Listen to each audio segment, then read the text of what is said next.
Warren, how would you define true success? Well, I've said many times that if you get to be 65 or 70 and later, and the people that you want to have love you actually do love you, you're a success. Warren Buffett enrolled at the Wharton School of the University of Pennsylvania in 1947, later transferring to the University of Nebraska, where he graduated at the age of 20. He then earned a graduate degree from Columbia Business School, shaping his investment philosophy around Benjamin Graham's principles of value investing. To deepen his understanding of economics, Buffett also studied at the New York Institute of Finance before setting out on his business career. Buffett went on to launch several business ventures and investment partnerships, one of which included working with Benjamin Graham.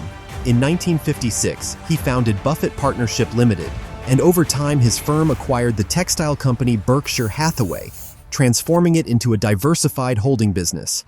By 1970, Buffett had become the company's chairman and majority shareholder, and in 1978, his close associate and fellow investor Charlie Munger joined him as vice chairman. Since 1970, Warren Buffett has served as chairman and the largest shareholder of Berkshire Hathaway, a powerhouse among American holding companies and one of the world's leading conglomerates. International media often call him the Oracle or Sage of Omaha, recognizing the immense fortune he built through disciplined business decisions and value investing. Despite his wealth, he is known for his modest lifestyle and commitment to philanthropy. Buffett has pledged to donate 99% of his fortune, primarily through the Gates Foundation, and in 2010, he co-founded the Giving Pledge with Bill Gates, encouraging billionaires to give away at least half their wealth. At Berkshire Hathaway's annual investor meeting on May 3, 2025, Buffett recommended Greg Abel as his successor as CEO by year's end, while he would continue to serve as chairman. Let's connect the dots. From 1951 to 1954, Buffett worked at his father's firm, Buffett Falk Company, as an investment salesman. He then joined Graham-Newman Corporation as a securities analyst from 1954 to 1956, before running several investment partnerships as general partner from 1956 to 1969. In 1970, he took on the role of chairman and CEO of Berkshire Hathaway. In 1951, Buffett learned that Benjamin Graham served on the board of GEICO. Determined to learn more, he traveled by train to Washington, D.C., and persisted until he was allowed into GEICO's headquarters. There he met Lorimer Davidson, the company's vice president, and the two spent hours discussing the insurance business. That meeting not only led Buffett to buy his first GEICO stock, but also sparked a lifelong friendship with Davidson, who would later declare that he found Buffett to be an extraordinary man only after just 15 minutes in their first discussion. Although Buffett hoped to work on Wall Street, both his father and Graham advised against it. He even offered to work for Graham without pay, but Graham declined. After returning to Omaha, Buffett worked as a stockbroker while enrolling in a Dale Carnegie public speaking course. Gaining confidence from the training, he began teaching a night class on investment principles at the University of Nebraska-Omaha, with students who were on average twice his age.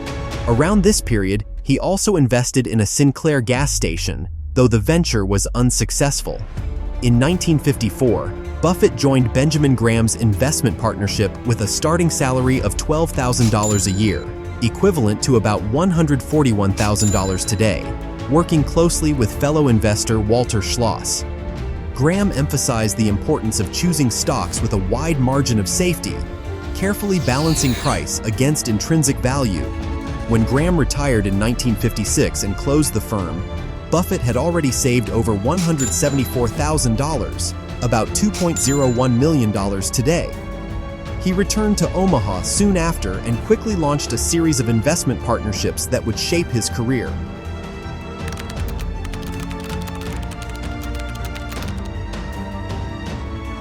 By 1957, Buffett was running 3 investment partnerships, and by 1959, the number had increased to 6. That same year, during a luncheon at the Omaha Club, he was introduced to Charlie Munger, who would later become his long-term business partner. In 1961, Buffett disclosed that 35% of his partnership's assets were tied up in the Sanborn Map Company. At the time, Sanborn stock was trading at $45 per share, while its investment portfolio alone was valued at $65 per share, effectively pricing its mapping business at minus $20. Seeing the opportunity, Buffett acquired 23% of Sanborn's outstanding shares, secured a seat for himself on the board of directors, and worked with other dissatisfied shareholders to gain control of 44% of the company. To avoid a proxy fight, the board offered to repurchase shares at fair value, paying with a portion of its investment portfolio. 77% of the outstanding shares were turned in. Buffett had gained a 50% return on investment for himself in just 2 years. By 1962, Buffett had become a millionaire through the success of his partnerships, which had expanded to 11 and managed nearly $7.2 million in assets, over $1,025,000 of which, around $10.65 million in 2024, was his own. That year, he consolidated the partnerships into a single entity, Buffett Partnership Limited, which became his main investment vehicle throughout the decade. Buffett soon turned his attention to Berkshire Hathaway, a struggling textile company. He began buying shares from owner Seabury Stanton, eventually taking control after policy disagreements led Stanton to step down.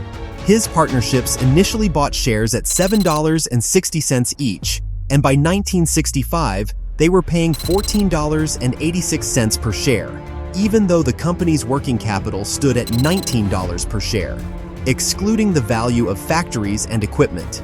After gaining control at a board meeting, Buffett named Ken Chase as president to manage operations.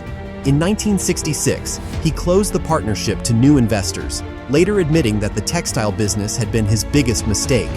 Over time, however, he shifted Berkshire's focus toward insurance, and by 1985, the last of the original textile mills had been sold, marking a complete transformation of the company. In a follow-up letter, Buffett revealed his first investment in a private company, Hochschild Kohn, a privately owned department store in Baltimore. By 1967, Berkshire issued its first and only dividend of 10 cents per share. 2 years later, in 1969, Buffett dissolved his investment partnership and distributed its assets to partners, including shares of Berkshire Hathaway.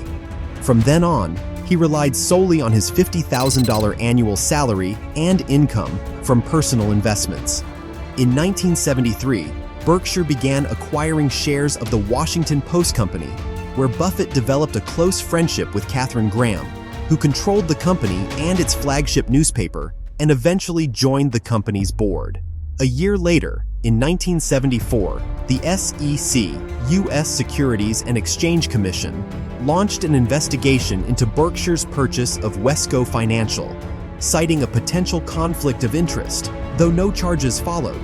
In 1977, Berkshire indirectly acquired the Buffalo Evening News for $32.5 million. The move triggered an antitrust case from competitor Buffalo Courier Express, and both newspapers struggled financially until the Courier Express shut down in 1982.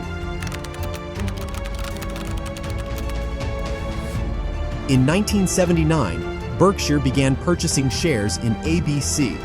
On March 18, 1985, Capital Cities shocked the media world by announcing a $3.5 billion acquisition of ABC, a company 4 times its size. Buffett helped finance the takeover in exchange for a 25% stake in the merged entity, Capital Cities/ABC. Due to FCC, Federal Communications Commission ownership restrictions, the company was required to sell some stations. The two companies also owned a number of radio stations operating in the same markets. In 1987, Berkshire acquired a 12% stake in Salomon Incorporation, becoming its largest shareholder and securing Buffett a seat on the board. Trouble struck in 1990 when a scandal emerged involving Salomon's CEO, John Gutfreund, and a rogue trader, Paul Moser, who had submitted illegal treasury bids. Gutfreund's failure to act quickly led to his resignation in August 1991, during which time Buffett stepped in as interim chairman to stabilize the firm. Meanwhile, in 1988, Buffett began investing heavily in the Coca-Cola Company, ultimately purchasing 7% of its shares for $1.02 billion. This move proved to be one of Berkshire's most profitable long-term investments, a stake it continues to hold. In the proper proportions to produce finished Coca-Cola.